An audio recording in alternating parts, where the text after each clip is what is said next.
Hello, grade 28 facilitators. I hope your study on the two words is going well. Today we look at lesson 6. And so we open with 3 different quotes to just begin some discussion. One of the things we've been doing in this is looking at the role and function of the law in God's promises or the gospel in the scriptures and the importance of distinguishing those. So today we get into looking a little bit deeper into the Word, trying to understand it against the contrast of the Reformation alarm that we could maybe in some way be saved by something that we do, and the clarity that the gospel brought that we're saved by the work of Christ and what He has done on our behalf. And so this study aims to get into looking at the relationship between faith in the promises. Okay, and so we're looking at some things as it relates to, say, the sacrament at the beginning, that just the outward performance of the sacrament doesn't save, but faith in the promises that God delivers in the sacraments is what's critical and what's important. And so we're going to look at a couple different passages, but the main passage comes from Romans 4:13-25, and this is a look at Abraham and his faith in him believing and trusting in God's word and his promises. But we're emphasizing that faith is active and it does cling to and it does trust God's promises. Okay, so while we are saved by the work of Christ alone, we do in faith receive the gift of baptism. We receive the Lord's Supper, and we in faith believe that God is giving what He promises in that meal. Okay?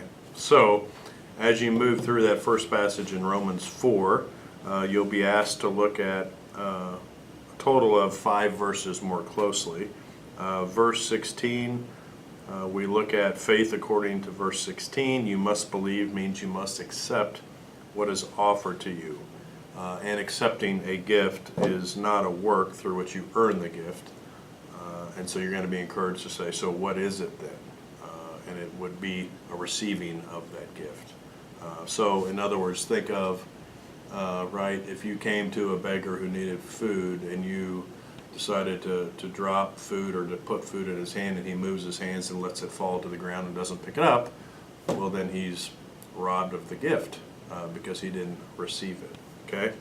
So we're going to move through that in verses 20-21, verses 24-25. Show that our justification rests upon faith and trusting in what Jesus has done. So basically the parallel in what Paul does is show you that just as Abraham believed and was credited to him as righteousness, so we today believe and actively have faith in Jesus and what He has done and promised through the Word, and are thus justified. Okay, so faith is active. Okay, in that respect. Then we move into the deepened section, Matthew 26, chapter 26, verses 26-28. This is the institution of the Lord's Supper, and you have Jesus say that we have forgiveness of sins. And so what this plays out is when we come up to the altar to receive the Lord's body and blood, we actively believe, and in faith believe we're having the forgiveness of sins. Take faith out of the equation and don't trust that and don't believe that, and you're not receiving that in the meal just because you eat it and eat the body and drink the blood, okay, or the bread and the wine. Then we go on to a little in the deliver section, Mark 16:16. Whoever believes and is baptized will be saved, but whoever does not believe will be condemned. And so what we're trying to flesh out here a little bit is what's the most necessary thing in this verse, which is faith, okay? But this also shows that even if a person were unable to be baptized, he is still saved as long as he what? Believed, because the only thing that condemns is unbelief. Then we have a great passage from 1 Peter, Peter Burrow's favorite book of the Bible, next to 2 Peter, chapter 3, verse 21.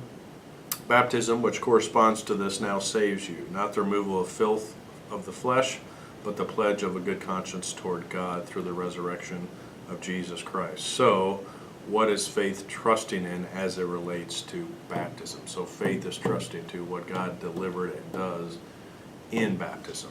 Okay, so it's not just the work of baptism that saves. It's the faith in the promise of what God is doing in baptism that saves. Okay? And then there's a pray together section which comes from the catechism.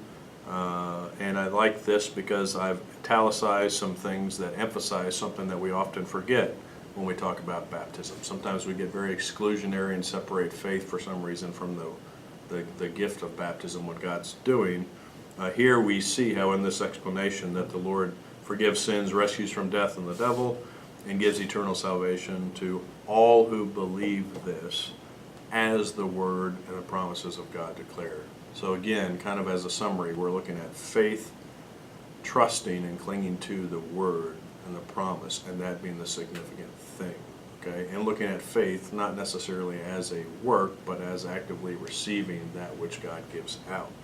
So I think you'll see some of the tensions play out early on in this because of some maybe poor teaching in the Lutheran Church of something like baptism saves and all you need is your baptism certificate and then you get into heaven. Well, this kind of leaves off the active faith part and believing and trusting and growing in what was given to you in baptism and all those sorts of things. And so hopefully this brings those things to the surface for clarity so that we're not kind of reducing baptism to something less than what it is, or forgetting to realize the importance of faith in the process of baptism.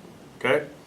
And then actually I'm going back to the very beginning, the last point to discuss. The absence of faith is a human work, but the presence of faith is a divine work. Okay? So wrestle through this. I think it'll be a good one. I think you'll really have some lively discussion as to thinking of faith clinging to the promises, not just the promises. Okay? Have a good study. Talk to you next week.